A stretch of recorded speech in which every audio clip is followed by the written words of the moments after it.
I want to thank all of you for being here this afternoon, and a special thanks to Ann Pollock for so graciously arranging the visit, and to the Dean for being here and not following the script of 4 lines I gave her to introduce me, but she's the Dean and she gets to do that. It's just a pleasure to be here. My visit so far, I have talked with a student and faculty members and have already formed an envy of this wonderful interdisciplinary community and have, I think, gotten a great deal already and hope I can share some information with you, but I feel as if I'm already going away from this filled with not only a spirit of Georgia Tech, but the extraordinary work that is being done here. I told one student this afternoon, a PhD student, that it is indeed time for me to retire and just turn it all over to you, because you obviously have the way of the new world with you, and I feel that it is in quite capable hands. But thank you for having me here. I want to talk this afternoon from the perspective of a book that I published last year, Private Bodies, Public Text. And in that book, I wanted to share a story about what makes a narrative coherent and finished, and what that ending or that complete sense of completion might mean.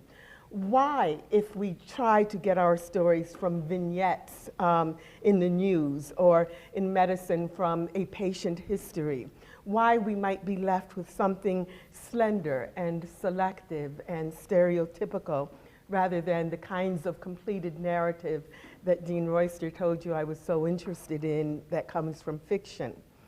I especially wanted to notice how the privacies that we normatively argue as presumptive and correct are erased with public spectacle, and the events that substitute for stories make what we find in public more available than what we know to be true in public.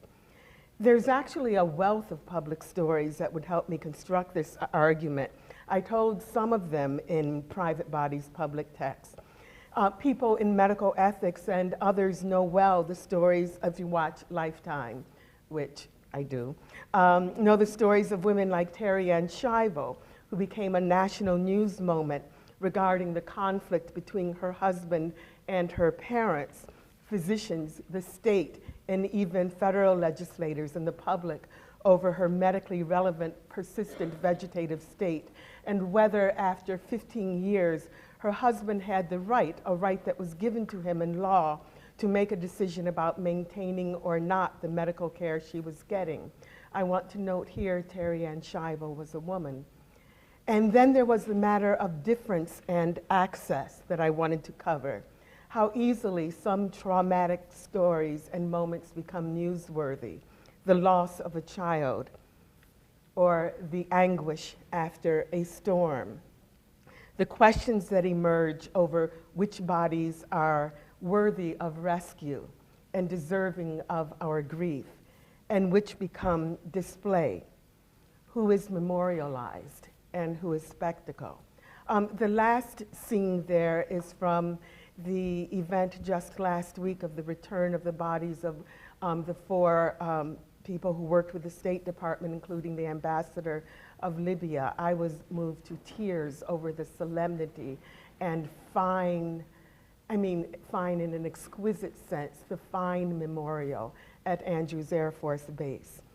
We do memorial extraordinarily well in America. But there are actually intersections between these questions, threads that stretch from one to another, tying a narrative about a grievable death to the noisy cacophony outside of Terry Ann Schiavo's nursing home. I'm going to go back to that image for just a moment. This is Randall Terry of the National Right to Life Moment. At the moment of Terry Ann Schiavo's dying, he was leading a protest outside of her nursing home that actually made the moment of her death a very noisy spectacle. And as you can see, there were plenty of news reporters there. So in one of the pieces of literature that I consider in Private Bodies, it's a play, Wit, by Margaret Edson. There's a fictional professor. She just happens to be an English professor, and that's not the only reason I like the story. But she's the subject in that drama of a clinical trial that's going to yield medical information about the progress of the cancer in her body, but it won't interrupt her impending death. It's what we call a non-therapeutic trial. And she gets very tired of the interventions made into her body. And she says of her physicians, "They read me like a book." Indeed, I thought. But if we think of that as an invasion of privacy, we also have to think about the ways in which we are complicit. I expect that some of you might recognize some of these scenes here. One is from the the M is from the Maury Povich show. The next one, slide over, is from the Jerry Springer show. And the next one, I just thought I'd use a local narrative from the Real Housewives of Atlanta. But I thought it was important to show here how women's bodies are the ones that are often the ones on display. As a matter of fact, in one of those Real Housewives shows, which of course I should not watch, but I do because I'm a cultural studies scholar, and heck, that's what we do. There's a song that's called On Display, On Display. Anybody shaking their head? Oh, you're scholarly, good for you. Hold on to that as long as you possibly can. But we see in contemporary political cultures as well, I'm not just talking about public cultures, but in political cultures, when narratives about women and politics are all about what we can and cannot do to our bodies. Invasive ultrasounds that are prior to the legal right to abortion, how we may or may not practice contraception. And this is a kind of nonsense that emerges when reproductive rights are politicized. And I've used in these images, even the one from the morning show on MSNBC, that is complaining about where are the women in the hearing panel, which is on the other side of the congressional hearing on women's reproductive right. And they're complaining about the hearing panel being devoid of women. And if you look at the screen there of the 4 commentators, you could ask the same question there. Where are the women? So it's in this context I want to suggest that we might take a different kind of look at Henrietta Lakes. Not one that repeats the errors and neglect and spectacularity of the book many of you here this evening may have read, more of you might have heard about, and many of us in the cultural ethics, medical ethics communities have significant problems with. And now, perhaps as much with the structures of ethical inequity it repeats, but also in a critical reception of the book that has little perspective into exactly what the problem might be with a journalist, and I'm going to do some SES, some socioeconomics categories here, an upper-class white woman who exposes a black, economically underclass family whose history of medical neglect and trauma and historically biased treatment already has rendered extraordinarily vulnerable. So there are several ways in which we might discuss this book. The first is of the story of Henrietta Lakes herself, and the second is the contemporary version about about how Henrietta Lakes is made herself a spectacle, her family for public consumption. And yes, race and gender do matter here. Identity matters as a commodity that is as available to Maury Povich, or there's another guy, Jerry Springer. There's another one in this group that I'm trying to think of. I can't recall, who does the who's the daddy things. Anybody know? And not, you know, who's the daddy? Is it Maury Povich? Okay. So these are public spectacles available to Bravo Television or these other shows, but I think they might also have been vulnerable to a medical journalist who was also in search of an audience. The currently popular story of Henrietta Lakes, not new at all, and this is very important, not new at all to cell scientists and others who have known for decades whose cells these were, arguably reads like an expose of her daughter's vulnerabilities. But I want to slip back for just a moment into what I think are comparable contexts. What kinds of stories have historically found audiences in the United States? I asked my students and ethicists who quite appropriately teach about the Tuskegee, Alabama clinical trial to think carefully about why Tuskegee is still the text for clinical trials abuses in a way that masks legions of other narratives. Do we miss a critical text when we teach and reteach Tuskegee regarding our presumptions about black male bodies when we dutifully narrate this heinous experiment? And so I might be clear here, how many of you have heard of the Tuskegee clinical trial? Okay, thank you. How many of you have heard about the Kennedy-Krieger lead abatement study? The Edmiston-Zagreb measles vaccine study? Fewer. My theory here is that the reason we know about a 1940s trial, and not ones that are happening in this century, the 21st century, is that there's something problematically compelling about talking about black men with syphilis that depresses the stories from Kennedy-Krieger Institute, also Johns Hopkins, that's an institute associated with Hopkins Hospital. It was a study based on children with high lead levels whose parents were not told of the elevated lead levels in order to keep the trial going. And we know that elevated lead in children leads to, is toxic. Or measles vaccine, this is the EZ or Edmiston-Zagreb measles vaccine study.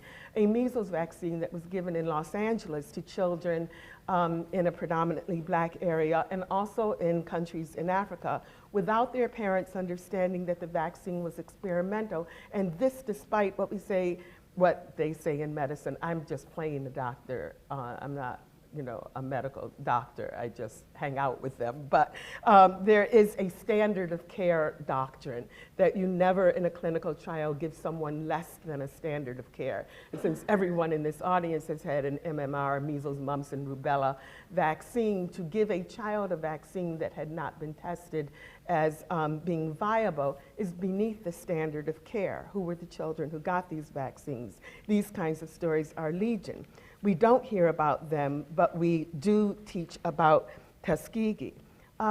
It's evidence of a sort of neglect as well of a particular kind of focus in America. If we look back at Hurricane Katrina and note the ways, and look at this circled phrase here in the AP news release, in which some of the bodies escaping Katrina were viewed as looters. Others were viewed as persons in need of rescue. Two residents who found bread and soda at a local grocery store. These are now iconic images, but they just represent the difference in focus that happen when some people are in the camera lens versus others. And I think it's important here for me to pause and to go back to the text that is under our scrutiny tonight. You have, like so many other college communities, read Rebecca Skloot's The Immortal Life of Henrietta Lakes. I want to suggest another view into this narrative, which places the author into the same critical microscope that captured one of her subject's cell lines. It's a figurative microscope, though. It renders a family vulnerable a second time to someone's interest in their story. For as much as Rebecca Skloot's book is a story of bioethics narratives and a very compelling narrative read regarding the development of a cell line that did not experience what cell scientists call apoptosis or cell death, the inarguably unethical pursuit of the Lakes' families without any clear communication from the researchers as to why they are interested. For those of you who don't know the story, after Mrs. Lakes died and her cell line was found to be viable for medical research it took us to penicillin as well as the discovery of other vaccines. The hospital kept going back to the family, taking skin samples and tissue samples and blood samples to try to see, whether any of the vitality, which was unusual at that time in her cells, was passed down to the family, but they never told them why. So this is what I see as the central area of abuse in this story. And as riveting as it might be, I want to suggest that our interest in that story about Mrs. Lakes' cells being harvested in a particular kind of way and the ways in which physicians from Hopkins went back to the family over decades to collect cell samples without them knowing why or what had happened to their mother's cell line.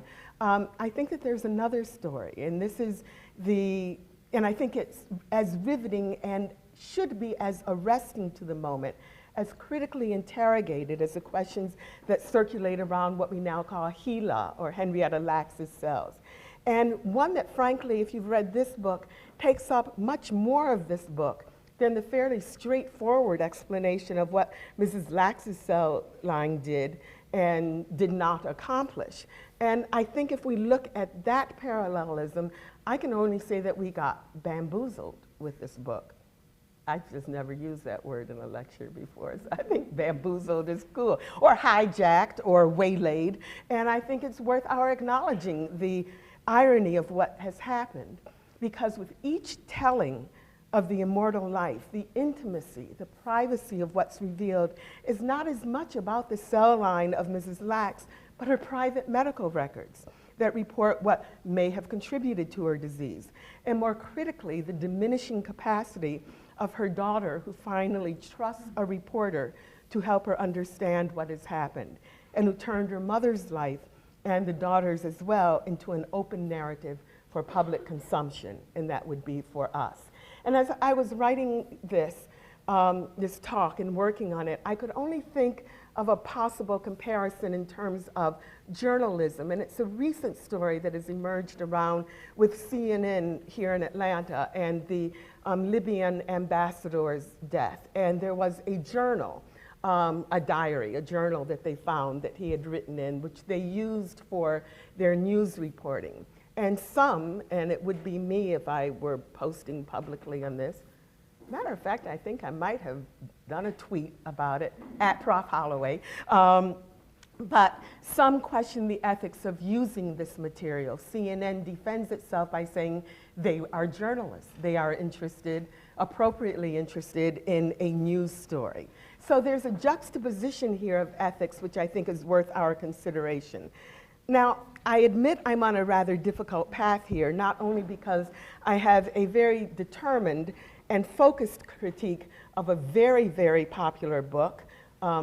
At the same time, I had a book out that wasn't so popular, so this was not a contest here, but this Immortal Life of Henrietta Lakes is an extraordinarily popular book, but also because in announcing the critique, I risk repeating the ethical invasion of privacy that I think is the book's lasting legacy. So I want to explain my interests before I annotate just, and I really want to sketch as broadly as I can, without deep detail, the ethical violations, because I don't want to repeat too much of what I think is the book's problem. So the framework of my book, Private Bodies, might help you understand why I think a critique of Skloutz's book is so very necessary. There's a current trend in medical ethics in knowing a patient's story, as if a single telling, or a physician's note, or a patient's history, or the right set of questions might give us sufficient information to think that we know something uncomplicatedly usable. Now, certainly it's appropriate for physicians to take a patient's history, but to displace that history into thinking now we know the patient is the full story. I don't think we even know our own full stories, is the problem, I think, in narrative, in medical ethics narrative, interest in narrative. In the Lakes' narrative, Henrietta Lakes is spoken of and for, and so is her daughter Deborah. And I think it's done in deeply problematic and troubling ways. However, I wrote about a cultural consideration of medical ethics, and even though the category of ethics sort of contains this, the question of privacy is the question I think that supersedes these texts. So now think back to the Maury and the CNN journalist and the other and the Hurricane Katrina victims and the family at, I don't know if you know this story, this is a little girl shot in Detroit, the very first image, a little girl named Ayanna Jones. Which bodies have earned the public presumption of the right of privacy and which are available, reasonably available for public scrutiny? Well, it turns out, as I did the research for private bodies, that blacks and women were readily rendered up for public storytelling. And this persistent loss of privacy bothered me, especially because privacy seems a right earned by some bodies. And after the research I did, I categorized the bodies that still seem to have this right, and they are mostly white heterosexual males. But this right is abdicated by others, especially women, and especially sexual, ethnic, and racial minorities. And so with this assignment of bodies in mind, who gets to be private? Let's come back to Henrietta Lakes' story and Rebecca Skloot, the author. Some of you have read the book, and I hope I can fill in enough of it for those of you who haven't. About a quarter of it, maybe a third to be generous, was specifically designed to answer the question of what happened with Mrs. Lakes. And in that telling, her medical records are made available.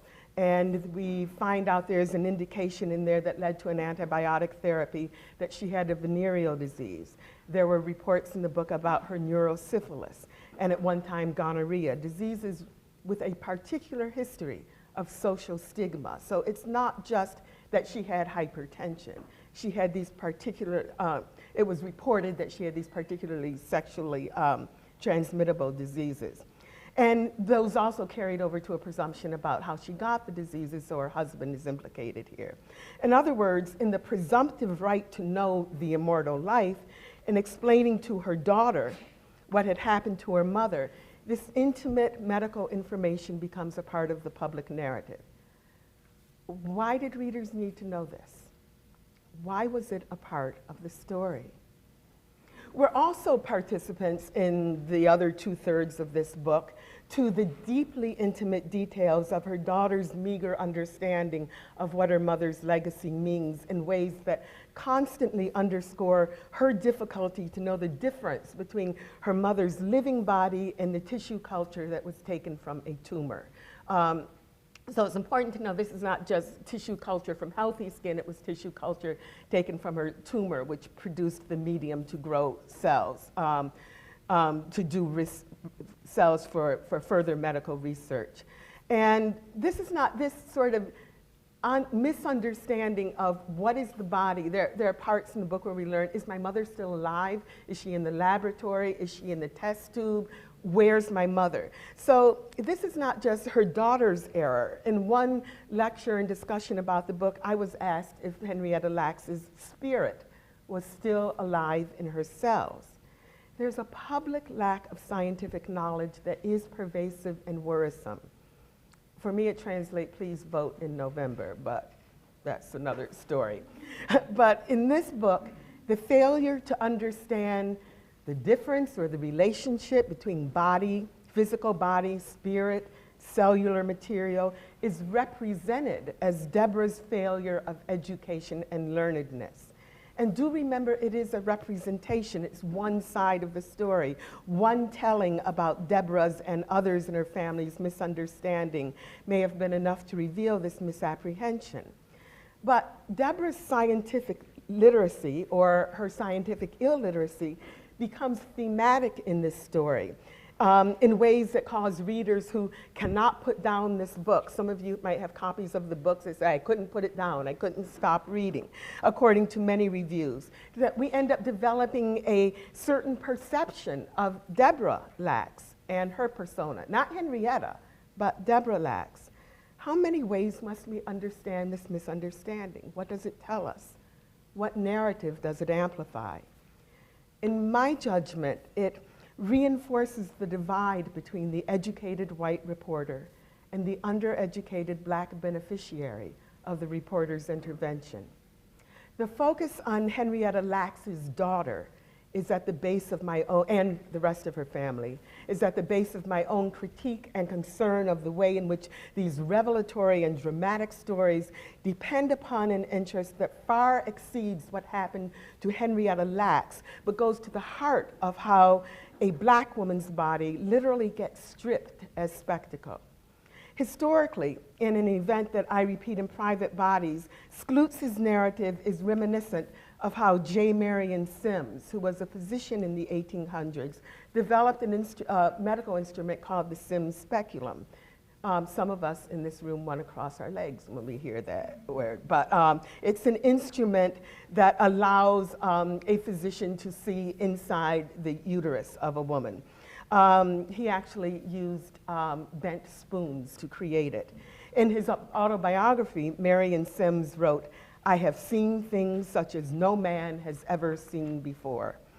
I suspect that was true.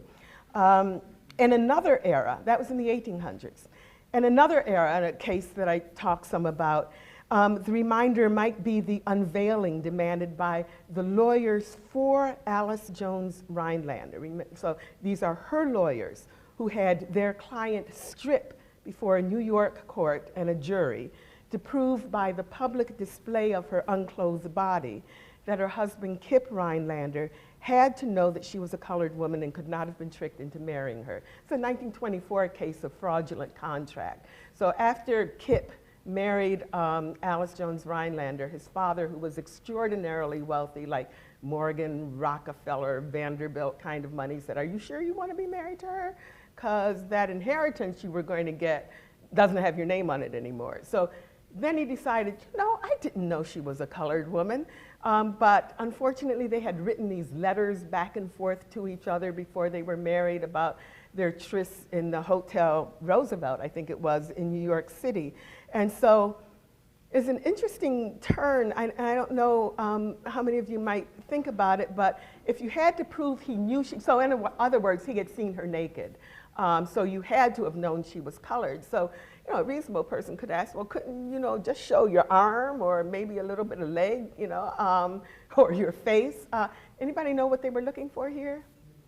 Her nipples, exactly, because the presumption was that a colored woman's nipples would be dark and a white woman's would be pink. It takes some of my students a long time to get to that. Then I actually had a research assistant who said, "I think I'll do a research project to see how many people think that is true."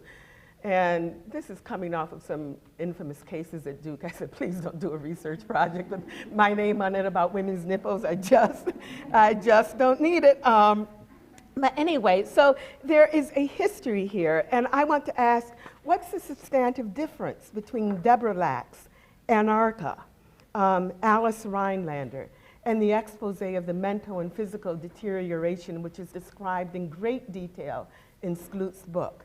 To what purpose are we readers a reasonable party to her trauma, or the details of her divorce in the book, the imprisonment of at least one of her children in the book, the details of the crime he was jailed for, also in the book, the amount of her Social Security check, the daughters in the book, her disability payments, also in the book.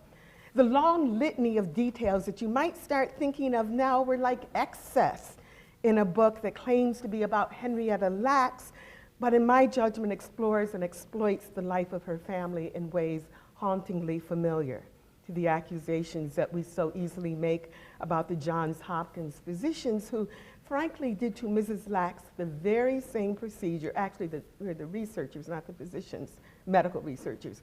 They did to Mrs. Lakes the very same procedure they did to every single patient in that hospital, whether they were on the colored ward or the white ward, and yes, that was a problem, who presented with a cancerous tumor. They took a tissue sample. Rebecca Skloot took more than a sample. Now, I don't mean here to absolve Johns Hopkins of their responsibilities for failure to be truthful, to disclose the research that Mrs. Lakes made possible to the family. As I said, for decades after this event of her dying in the hospital, they came back over and over again to the family, taking blood samples and tissue samples without telling them why. And I think that is absolutely a problem. And it's worth our attention to understand, to think about why this continued to happen, how easy it was, and how no medical professional involved. There were nurses, there were researchers, there were people who were assigned to visit with the family. None of them ever stepped forward to name this wrong and attempt to correct it. This is absolutely the case, and it is a story worth telling. But what emerges in the 384 pages of this book is not just substantively about them. The telling and its manner matter. It becomes a book about Mrs. Lax's family and her daughter, who died before the manuscript was published and had no way, therefore, to comment on the telling of this story, to reflect on the focus that Skloot took with his family, Miss Rebecca, as she was called by many, whose intimacy and neediness of her investigative skills were, in my judgment, fully compromised by the expertise that she represented and their own inability to get at or initially to understand what their mother's legacy meant to medicine. Now, I should say here that Rebecca Skloot and I have been in conversation about this on email and Twitter, never face-to-face, and she did assure me that she had consent agreements from the family to publish this. Consent agreements it's an area of contract law, and this, the basis of consent means there is mutuality. The parties stand in an equitable relationship to each other. So think about that for just a moment, but I did want to mention that Ms. Skloot knows about my critique of the book. When I shared that perspective, this perspective being critical about the book with a physician from Johns Hopkins, she told me that the gift of the HeLa cells was far more important than the way the story was told or the details of its telling. In other words, she just dismissed it as an academic concern. Well, I ascribe that disinterest to a professional preference. There are other researchers, Susan Reverby, whose own work on the Tuskegee syphilis experiments have been notable. But she's also continued that research to focus on syphilis in the same era and gonorrhea in Guatemala, discovering finally by the records from the records from the National Institute of Health and the physicians that the story about Tuskegee is always that they gave syphilis to those men. They did not give syphilis to men at Tuskegee as we know today. They did not treat it. But we have found out that during the same time, they gave gonorrhea, injected gonorrhea into people in Guatemala, again, economic underclass. And Professor Reverby is actually researching again the records of Tuskegee, because if they're giving it to people in Guatemala, the thing that they've always been accused of in community conversations, not in professional ones, we might want to relook at that information from Tuskegee. But Susan Reverby's research has led to an extraordinary apology to the Guatemalans that was orchestrated by Secretary of State Clinton and President Obama, which was, for many of us in the bioethics community, a triumph of ethical values. And Ms. Reverby, or Professor Reverby, said that the ethics on display in this book uncovers deep legions of errors, and this is her words, and flaws. I've received, even when I tweeted that I was coming to Georgia Tech, one of the twit academics, which is what I made that word up, which English professors do, found out about it. She's written about Henrietta Lakes and commented that she thought that her own critique was somewhere up into the atmosphere and that no one else had this critique. So I'm finding out there's a real, very hefty community of scholars who are concerned about the telling of this book. But why isn't this critique prominent? And I believe it's because of the compelling way in which the Lax's story is revealed.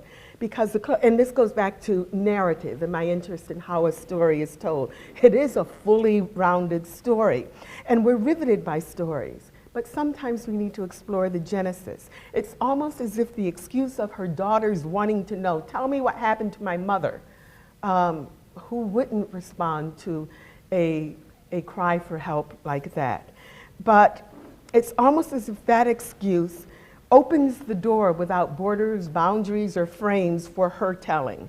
In my judgment, Deborah Lax's deserved more, as did her mother.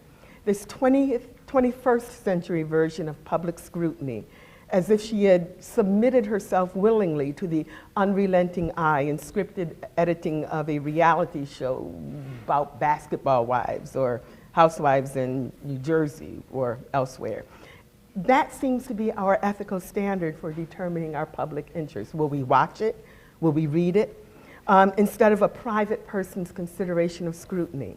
At least in our contemporary venues, some form of contractual relationship, I'll give you $300,000 or whatever, however much money if you let me follow you around with cameras, is encouraged and some mutuality is presumed. But a person who presents with the insecurities, the financial, personal, and physical challenges that were endemic to Mrs. Lax's daughter and her family should have, in my judgment, prompted a measure of respect and caution that are nowhere evident in the immortal life. Philosopher Alistair MacIntyre reminds us that stories are lived before they are told. It's almost as if the ethical dimensions of the mother's extraordinary narrative that she lived, that's so expertly structured to gain our focus, has displaced the requisite attention on how that story emerges. In my judgment, the devastating impact that one reviewer notes are uncovered in Skloutz's book, an impact exacted on the children, the family, the daughters, happens in parts because there are no barriers or boundaries in Skloutz's own telling. Nothing other than what she placed on herself. And in my judgment, these were compromised at the beginning of the quest. And there's one point in the book, and forgive me if you haven't read it, I'll try and make this section clear enough, that it's a really curious passage that hints that maybe she did know something was amiss here. It's actually about a single word. And for an English professor, when you have a word against a whole book and the word sort of stands in for something, that drew my attention immediately. But there's, I don't know if you recall this section, but Deborah says, looking at Skloot writing or working on the book, that I don't want you putting that word in the book. I won't, I said. And then I made a mistake. I smiled.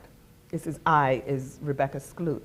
Skloot immediately takes her error away from the focus and then use the error of, I'm not going to use this, I made a mistake, and smiled when I said it. Oh, I'm not going to use this word like this, or instead of, oh no, I won't use that word. So she changes the dynamics of the scene by her demeanor. And instead of focusing on that error, she then uses the scene to report how Deborah then panicked, attacked her, pushing her against the door. That's a quote from the book. Now, from a moment when some readers might use the occasion to reflect that there's likely more than a single word that Deborah might reasonably object to in the book, it shifts the danger of whatever revelation was about to happen there to Skloot herself. She's the one who's vulnerable. She becomes the victim of focus here, and readers might even worry about her safety. It's a masterful deflection.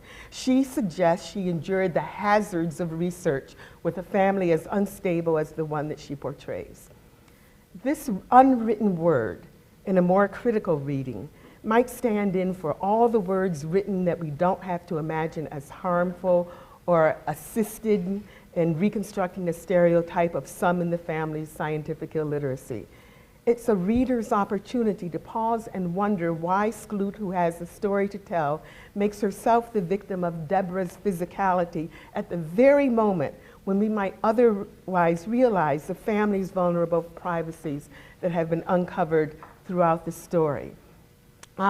One colleague, I don't know where this slide goes, but I couldn't help thinking about the help here.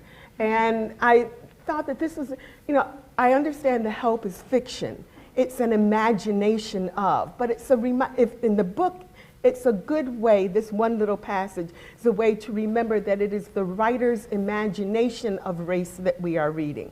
There are not too many folk that look at a cockroach and say, how close in color is that to me? But this was her imagination of race. And so that scene keeps, that image in the book keeps coming back to me about Catherine Stockett's imagination of race. So one colleague actually asked me what ethics I imagine a journalist would bring to this situation. And that's when I realized, and to be what I hope is fair, that there are different professional codes operating here. Codes of conduct for journalism and medicine are different, and yet neither have any protections for bodies that are made vulnerable by our regard for the narratives. If there are codes of governance for Rebecca Skloot, she never tells them to the readers. She never writes or explains what her own professional boundaries are, although her conduct indicates that as a journalist, her interest was in the story and in the reading public. Mrs. Lax's daughter's need and want to know do loom large here because she gives Skloot cover for her own, or let me say and, to be fair. She gives Skloot cover for her own repeat of Hopkins' failures. In my judgment, Rebecca Skloot surrenders Deborah Lax's autonomy and privacy. Her motives are at least compromised by the publication, the proceeds of the book, so whatever doing good in telling for a public's need or want to know, evidenced by our buying history, how universities like this one who assigned the book to thousands of students, our public interest, the anticipation of public interest, are all superseded by Deborah's private interests. Of course, we might argue that that Deborah gave Rebecca Skloot license. But what license did an impoverished family have to surrender to a wealthy white professional? What is the basis of trust that would provoke the mutuality of contractual assent? Perhaps the appropriate question is to weigh the public interest against the private.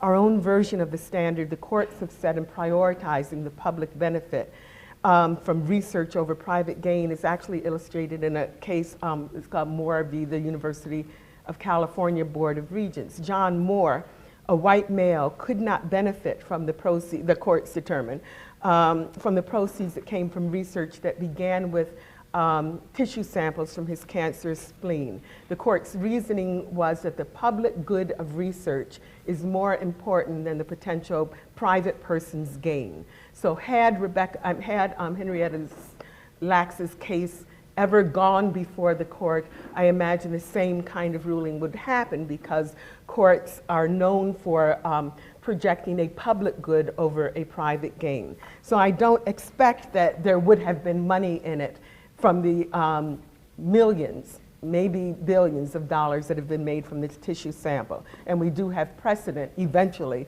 in the Moore case. But I would suggest more important is the question that evolves here with Skloot's investigation of Lax's story is empowered by what she writes often is Deborah's consistent reference to our investigation. And I think it's fundamentally flawed, and it's designed to place individuals who have a lesser social value, either to Hopkins researchers or to the contemporary reporters' construct of what the balance of that scale should be. The consequence of the public narrative doesn't leave Deborah Lax with the enhanced reputation that the author of the book enjoys. There's nothing that suggests it should have, except the reporter's clear understanding that this was the likely outcome. But I think as interesting and as disappointing to me is the blindness on this issue of the author and the readers. The readerly public's fascination with this story, page-turning story, to the extent of genuine surprise from those with whom I raised the issue of Deborah Lax's right to privacy. I never thought of that, is the most frequent response. And yet, when asked what we think of Deborah Lax, our judgments are only informed, shaped, articulated by Rebecca Skloot's representation of her, and what we know of her mother's medical history. That's become part and parcel of the narrative. We report without question issues that if we were talking about any one of us, we would claim as private matters. You know, the HIPAA regulations around the privacy of medical records seems to just be erased. And certainly it's not the fact that she's dead that makes this private narrative available without question for public consumption. The family stories that are imbricated in the telling affect generations that are living today. There are legal presumptions about the limits of privacy when someone is a public person. Generally, the courts look to our own actions to determine whether or not we are public persons. President Obama, public person. Simon Cowell, public person.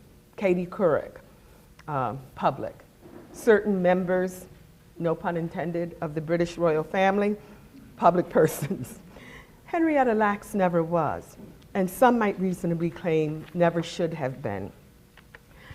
So private bodies asks us to wonder at the consistency of certain gendered and racialized narrative and to acknowledge the inconsistency of others. I want students to know what we leave behind when we focus on a part of a patient's story that will lead to diagnosis and treatment. I don't want them to necessarily have to include everything. I just want them to know there's something else there. I want students, professionals, potential patients to understand how some bodies have been historically in the United States rendered up for public consumption and others are allowed their privacies. At one point near the end of the book, I write that I want vulnerability. We talk a lot in medical ethics about vulnerable populations, and I've engaged in arguments. Vulnerability is extrinsic. Not, people make us vulnerable. We're not born with that vulnerability. Certainly infants, need our care. But a vulnerable body is one that is vulnerable to public stereotype. Consider this image that's reproduced on the cover of Private Bodies. I'm indebted to artist Alison Sarr for its use, and even more indebted to her for what I think is the provocative brilliance of this piece. Every time I look at it, I stay with it longer and longer. Its title is Equinox Study. We see perhaps a precarious, or maybe it's a stable parallelism between two figures meeting at their feet. It could reference above and below ground, certainly a moment in a woman's life when she is lactating, nurturing, sustaining life, making roots. There's a lot that looks like tree branches and roots there. And perhaps if the idea of above and below ground holds of a relationship to a mother, as in Mother Earth. I have deep regard for this image as well as to what it represents. And I suspect it's up to us what our regard, what our notice will be of women and of difference. The biology of our bodies gives women an authority that confers options. Certainly we might make a spectacle of this. I think Time magazine did this recently with the image of a mother nursing a toddler. I am not opposed to nursing.